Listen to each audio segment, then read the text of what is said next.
Изключи се предното видео, защото загасих екрана, но маршрута ми минава покрай Карфур и продължава напред. Аз наистина се изморих и затова намалих съвсем ход. Този път се опитвам да се придържам и да ходя бързо. Още малко и ще ви покажа марината.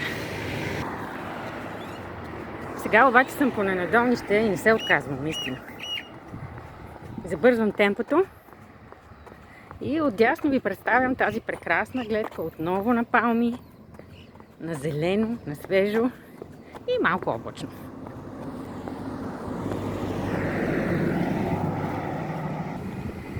Тук ви представям резултата от валежите. Водата е кафява и тази кафява вода се влива в морето.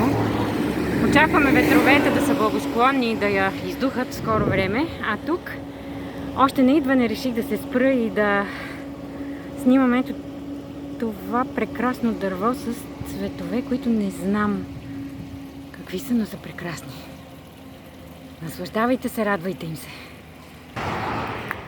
Ще направя и съвсем кратък джогинг по ето тази малка алея. От всяка една страна има улици, за да излеза на пристанището, по-скоро на Кей, да видим малко и от океана.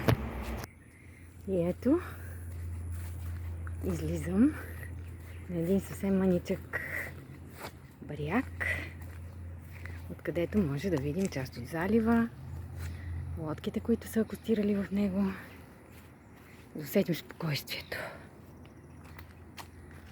Докато гледаме водата, поседнали, да отпочинем.